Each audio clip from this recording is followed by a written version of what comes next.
This is my story about my employment at the Southeast Hospital NHS Trust or the James Cook University Hospital in Middlesbrough.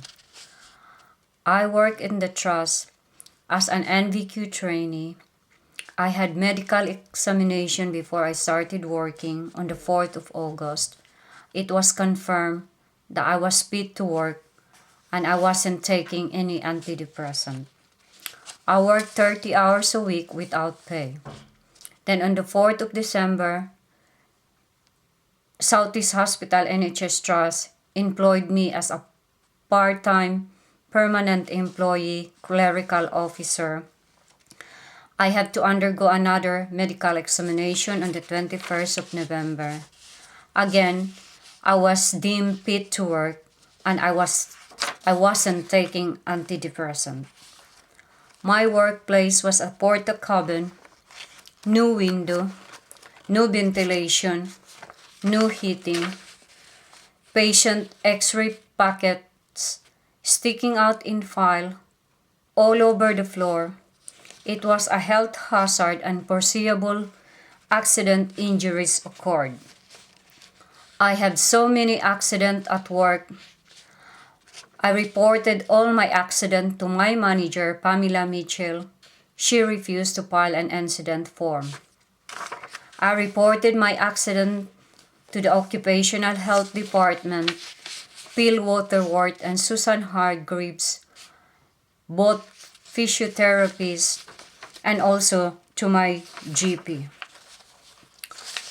I was a part-time clerical employee, but my job was equivalent to 2 full-time staff. I was overloaded with work, and my direct colleague was on sick leave, caused by stress, bullying, and had a breakdown. My additional job, I have to help and train 2 to 5 NVQ trainees a day, sent by the Department for Work and Pension.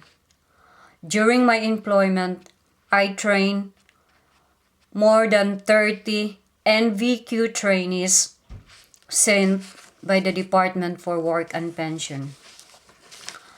I also did the job running to the new reception desk, telephone requests from other hospital, other departments in the Southeast Hospital, consultant secretaries, and did my colleague job. I work overtime and lieu time, and my manager disallowed me to have lunch break and tea break. I worked through the day without break.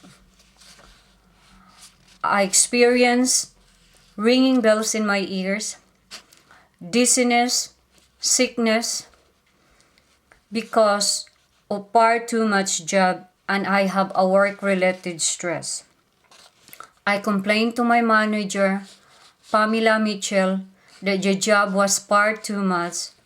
Her reply, "We're short-staffed and your colleague was on sick leave." She always called me Mrs. Dizzy. I reported my health problem, dizziness, to my GP and to the Occupational Health Department. My colleague was on sick leave on the following dates: 19th of February to 22nd of February, stress at work; 11th of June to 17th of July, stress bullying; 11th of October, 15th November, bullying depression; 21 November, 17 January, bullying breakdown; 27 of March, 24 November, bullying depression and nervous breakdown. Southeast Hospital NHS Trust suppressed and withheld her sick leave. In fact, my colleague claimed incapacity benefits at the Department for Work and Pension. There are so many staff and NVQ trainees left the department caused by bad treatment. One of the colleagues who was the bullies started bullying me in the department. She was taking antidepressant Prozac, and my manager allowed Leslie Clayton to bully me. From 10th of February to 25 of June, I was continuously bullied by Leslie Clayton. I reported this bullying to my manager, Pamela Mitchell. She's done nothing. On the 26th of June, Leslie Clayton bullied and harassed me in the Portakabin. I reported the problem to my manager. Then she accused me, my manager, that I walk out with my job. In fact, I asked permission that I will go home because I cannot cope anymore. Then I went straight to the Occupational Health Department and reported the bullying and stress at work to Dr. Maguire, the staff doctor. He issued me 2 weeks sick note. I also reported the bullying and stress to my GP, and I was advised to stay on sick. I was on sick leave for 3 months.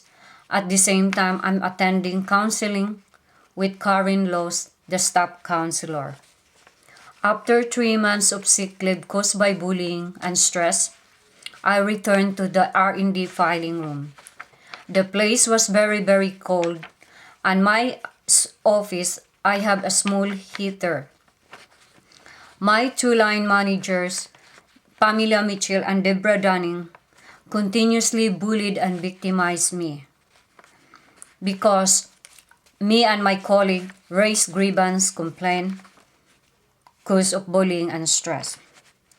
They disallowed me to use the small heating in my office, disallowed me to attend occupational treatment, refused holiday, I will attend the church mass, refused holiday, I will look after my child during Christmas break, instead given to my 2 colleagues who are single and no children, excessive monitoring, single out, excluded in the office. I reported my work problem to the deputy manager, Cynthia Wilson.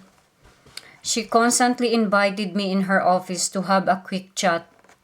Then on the 31st of October, I attended my appointment with her.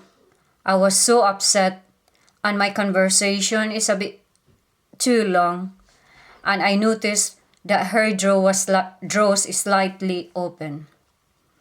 My conversation's a bit long, then I heard a big click. Cynthia Wilson opened the drawers and removed this tape recorded. Then she told me that the tape was finished.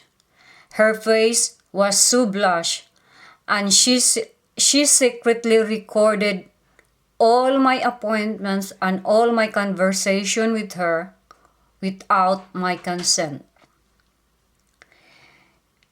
She came to my office and have a letter private and confidential. She deliberately and intentionally opened my letter. She never ever gave me a chance to open my letter. I reported all my problem to John Madden, personnel manager. He also tape recorded my conversation. Karen Laws, the counselor, she also tape recorded my counseling. And also Dr. Maguire tape recorded my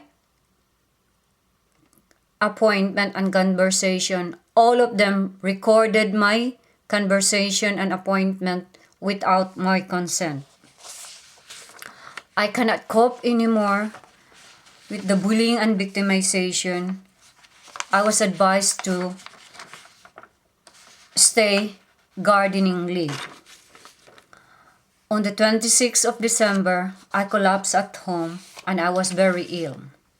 I still tried to go back to work because I'm worried I will lose my job. Southeast Hospital NHS Trust or the James Cook University Hospital fully informed about my health problem. My employer, which is the hospital, never ever provided help and support I have to cope my own illness. My husband phoned John Madden, the personnel manager, asked him how he addressed the work problem. His reply, sucked. I was stuck on my job while I'm on sick leave. And my employer never ever provide me help and support. I appealed the termination. It was upheld. The panel admitted the dependent or the Southeast Hospital breached the Disability Discrimination Act 1995 and the NHS sickness policy. I was reinstated with my job, but I did not receive a single penny. Southeast Hospital, NHS Trust, suppressed and withheld my 2 months full pay statutory sick pay, 17,510 salary. I did not receive this. NHS insurance allowance, NHS injury benefits. Then, Dr. Maguire ordered no adjustment, and also Cynthia Wilson. I was forced to resign. I lost my job because of bullying and stress, overloaded with work, victimization, and my employer never ever provided me help and support to recover with my illness. Thank you.